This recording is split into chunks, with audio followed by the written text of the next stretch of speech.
Salam sepak bola, teman-teman netizen atau warganet yang saya hormati semuanya. Welcome back ke konten terbaru dari channel YouTube Triple B. Dan di konten terbaru hari ini, sesuai dengan permintaan dari teman-teman yang mengirimkan sampai 148 DM ke akun IG saya, maka saya ingin membahas pertandingan dari Super League yang dimainkan kemarin sore antara Persib Bandung versus Persebaya Surabaya yang berakhir untuk kemenangan Persib Bandung dengan skor tipis 1-0. Dengan hasil akhir ini teman-teman, berarti Persib Bandung berhasil meraih 2 kali kemenangan di kandang mereka sendiri dan belum juga kemasukan gol pada saat bermain di Stadion GBLA. Sedangkan bagi Persebaya Surabaya, kekalahan kemarin adalah kekalahan kedua mereka setelah di pertandingan perdana musim ini mengalami kekalahan dari PSIM dengan skor 0-1. Padahal sebelumnya Persebaya bisa menang 2 kali secara beruntun. Dan memang Persebaya tidak bermain buruk, bahkan kalau saya melihat dari segi penguasaan bola, mereka lebih baik, tetapi Persib memang adalah tim yang bermain mengandalkan efektivitas serangan. Sehingga Persib Bandung lah yang bisa meraih kemenangan, meskipun dari segi persentase ball possession, mereka sedikit lebih rendah daripada Persebaya, tapi Persib bisa menciptakan lebih banyak peluang yang berbahaya daripada Persebaya Surabaya. Tapi yang menarik kan dari pertandingan kemarin tentang keputusan kontroversial dari wasit yang tidak memberikan pelanggaran atas kontak yang dilakukan oleh Barros kepada Rivera. Rame banget nih ya pembahasannya di sosial media dan saya pikir wajar saja jika kita semua punya sudut pandang masing-masing dan perlu juga kita hargai ya, jangan langsung kita saling menyerang. Dan juga saya harapkan ke depannya jika ada kejadian seperti ini yang terulang, jangan juga teman-teman langsung berpikir negatif seolah-olah ada sebuah klub yang mengatur pertandingan.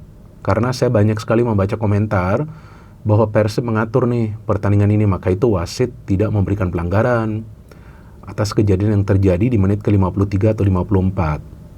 Tapi kan secara realita jika teman-teman nonton pertandingan ini ya ada juga beberapa kali para pemain Persib dilanggar, tapi wasit juga tidak langsung memberikan kartu kepada pemain Persebaya. Sebaliknya juga sama. Ketika ada pemain Persib yang melanggar pemain Persebaya, artinya apa? Bahwa wasit memang kurang teliti. Memang saya bukan wasit, saya bahkan nggak pernah mencoba menjadi wasit, tapi boleh dong sebagai pengamat saya memberikan sudut pandang saya secara logis.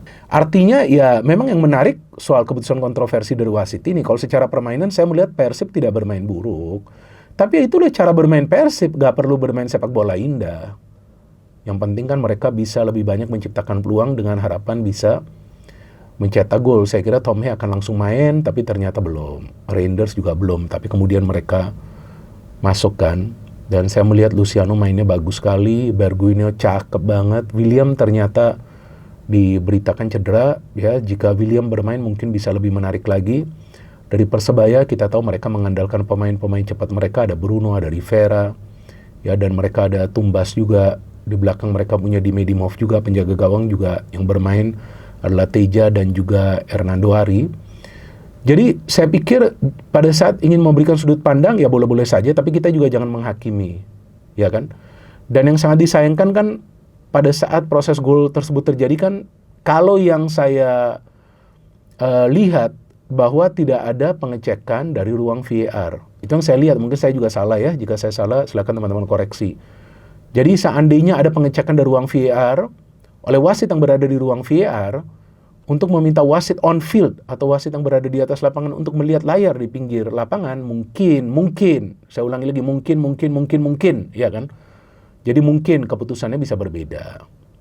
Ya, karena wasit di atas lapangan kadang-kadang juga yang mungkin nggak ngelihat kejadian itu, walaupun dia dekat. Ya, dan perdebatannya kan seperti ini, bahwa itu wasit memberikan advantage atau keuntungan untuk play on. Ya, bisa saja wasit memberikan keuntungan atau mengatakan play on, ya kan? Karena kan bola masih di Persebaya tuh, masih di Medimov ya, kalau nggak salah ya.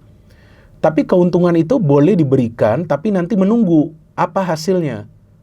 Jika hasilnya tidak maksimal atau hasilnya memang tidak berpihak kepada tim yang sebelumnya pemainnya dilanggar, apakah itu dalam urusan menyerang ataupun bertahan, maka wasit bisa menghentikan pertandingan pada saat bola keluar atau mungkin terjadi seperti kemarin tuh proses gol, kemudian baru dia bisa meniupkan peluitnya untuk mengatakan itu adalah pelanggaran gitu. Jadi itu aturannya seperti itu. Boleh saja memberikan advantage, keuntungan itu boleh saja diberikan. Kenapa nggak boleh?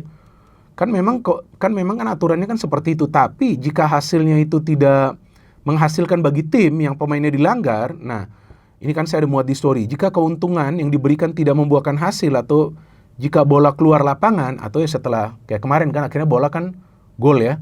Nah, wasit dapat kembali memberikan sanksi untuk pelanggaran awal gitu. Jadi dilihat dulu sampai mana ini.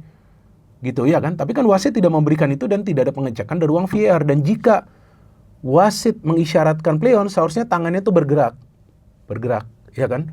Tapi saya tidak melihat itu. Nah, mungkin lagi-lagi nih, mungkin saya salah. Jika saya salah, silakan teman-teman koreksi. Itu saya sampai zoom. Wasit tidak begini, tidak memberikan sinyal play on. Ya, dan kenapa wasit harus memberikan sinyal play on? Kan dilanggar itu si Rivera, dia tidak bisa mendapatkan bola kembali. Ya, tapi dalam hal ini bukan salahnya Persib. Ya dong, para pemain Persib ya, selama wasit gak meniupkan peluitnya, mereka akan main dong.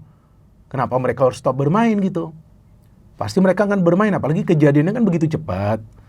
Memang secara real time, secara kasat mata, terlihat ada benturan, tapi tidak terlihat ada pelanggaran.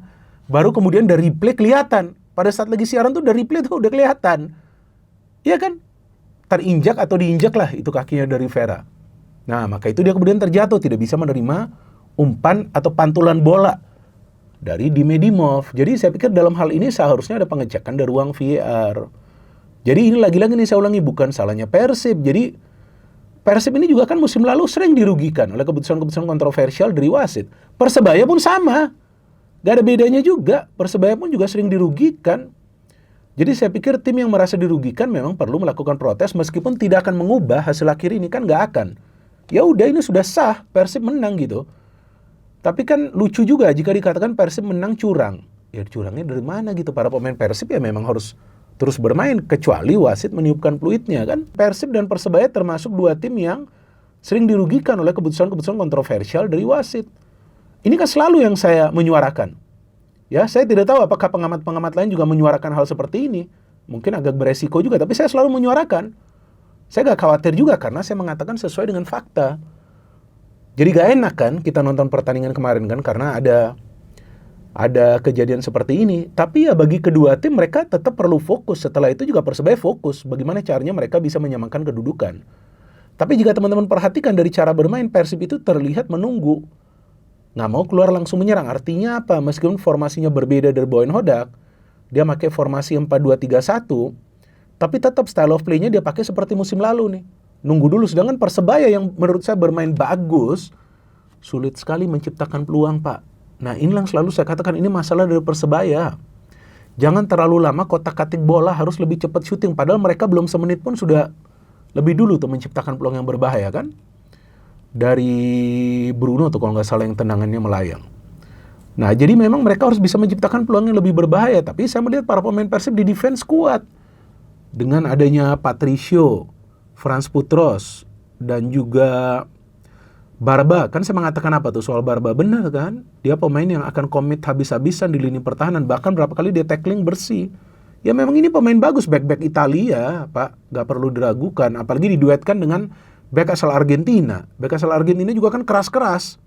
Nah, artinya sekarang persaingannya semakin ketat di Persib, karena ada Julio Cesar juga di bangku cadangan. Bisa juga nanti Boyan mungkin ya akan memakai 3 center back, masih bisa, itu ada opsi juga. Tergantung lawan yang siapa dihadapi. Tapi saya melihat dari Persebaya juga mereka memberikan perlawanan, cuman kan masalahnya ketika Persebaya itu tidak bisa menciptakan shot on target kan yang banyak kan. Itu yang menjadi persoalan. Padahal dari segi line up saya perlu lihat ya, Tony Firmansyah, ada Rajkovic, ini sudah bagus, tapi terlalu defensif gak sih? Saya melihat terlalu defensif, gak ada kreator nih. Betul kan? Maka itu Malik Rizaldi juga bermain di depan. Dan Perovic kalau nggak salah tuh dijaga ketat nih oleh Barba nih. Maka itu saya melihat kreativitasnya ini kurang. Maka itu kemudian Gali yang dimainkan untuk bisa menambah kreativitas, tapi sama saja. Tapi dari Persib, saya melihat Eliano ketika bermain lebih bagus nih pada saat mereka overlap. Karena saya melihat Eliano permainannya jauh lebih tenang ya. Dan dia menggantikan McClough, ini adalah rotasi yang dilakukan. Tom Hay juga masuk menggantikan Kakang. Berarti Tom Hay main di tengah menggantikan McClough dan Eliano bermain di back kanan. Nah, Padahal Eliano kita tahu bisa juga bermain sebagai second striker. Andrew Jung mendapatkan satu peluang untuk mencetak gol. Tapi yang menarik, bahkan Beckham Putra belum bisa masuk ke starting lineup loh. Bergwijn mainnya bagus sekali, itu asisnya bagus. Jadi kalau kita berbicara soal proses counter, ya itulah skema permainan Persib. Luciano ke Bergwijn, ya, sampai situasinya tuh 3 lawan 2. Kemudian finishing yang cakep dari Barros. Barros juga pemain bagus, sabar aja ya. Perlahan-lahan dia akan mendapatkan touch-nya. Dan Julio Cesar masuk pada saat injury time, ada kartu merah juga yang diberikan oleh wasit. Jadi saya melihat bahwa pertandingan kemarin itu berjalan seru. Sayangnya terganggu karena cuaca ya, kan hujan deras. Ya alam memang sulit lah ya diprediksi, sehingga lapangan tuh sampai banjir. Tapi saya harapkan ke depannya Panpel bisa menyiapkan lah antisipasi, agar kalau bisa ya, kalaupun banjir, bukan banjir lah, kalaupun tergenang ya jangan sampai banjir gitu. Kalau enggak kan nggak bisa main nanti. Tapi ya saya melihat di sini spirit dari para pemain bagus. Ya, jadi saya pikir kemenangan ini adalah kemenangan yang berharga bagi Persib, meskipun saya melihat secara tim mereka belum begitu rapi ya. Tapi secara peluang mereka lebih banyak menciptakan peluang. Karena kenapa? Beberapa kali peluang yang mereka ciptakan itu dari counter. Sedangkan dari Persebaya, yang selalu saya katakan PR-nya itu cuma creating chances yang lebih berbahaya. Karena banyak peluang-peluang dari Persebaya juga itu yang bisa diblok oleh para pemain Persib di lini pertahanan. Jadi ya memang saya tahu yang paling dibicarakan adalah soal wasit. Ya artinya sekarang wasit yang harus improve. Betul nggak? Nah saya selalu menyuarakan ini. Tapi ya ternyata di awal musim ini sudah ada. Dan kalau nggak salah ada kontroversi juga tuh di match Madura United versus Bayangkara kan. Ada kan itu kontroversi juga yang nggak offside tapi dianggap offside. Nah artinya apa? Di pertandingan tersebut juga ada kontroversi. Tapi kan bukan salah Madura, bukan salah Bayangkara juga. Apa masuk sekarang mau ngomong ada yang ngatur skor? Kan gimana wasit itu yang mengambil keputusan kan? Nah itu makanya teman-teman harus juga berpikir lebih positif ya. Tapi saya pikir ya pertandingan kemarin itu menunjukkan bahwa ketika ada dua tim hebat yang bertarung, harus ada wasit yang betul-betul bisa melihat segala sesuatunya secara teliti. Saya kira sebelumnya bahwa kemungkinan wasit asing. Ternyata wasit lokal. Gak masalah juga wasit lokal, asalkan bisa konsisten. Ya kan, jadi jangan menunggu terlalu lama untuk memberikan kartu ketika ada pelanggaran keras. Warning, second time langsung udah harus kartu ya. Jadi dalam hal ini di pertandingan kemarin ada juga pemain-pemain Persib yang dilanggar tapi tidak langsung diberikan kartu kepada pemain Persebaya. Sebaliknya juga sama. Ada tuh kalau nggak salah tangan dari Barros terkena siapa tuh? Terkena Tumbas tuh kalau nggak salah tuh pada saat dia coba untuk menyerang. Jadi di sini saja saya bisa memberikan penjelasannya teman-teman, karena setelah ini mau ada sesi podcast. Jadi nanti ketika saya siaran ya tentu saya akan bisa menjelaskan segala sesuatunya dengan baik, pertandingan apapun. Karena itulah memang adalah tugas dari pengamat, hanya bisa memberikan penjelasan, bukan mengambil keputusan di atas lapangan. Jadi tolong hentikan juga bully-bully pengamat ketika ada pertandingan kontroversi. Pengamat hanya bisa menyuarakan, tapi segala sesuatunya ya keputusan yang diambil di atas lapangan itu diambil oleh para wasit yang bertugas. No hate, no politics, only football. Salam sepak bola.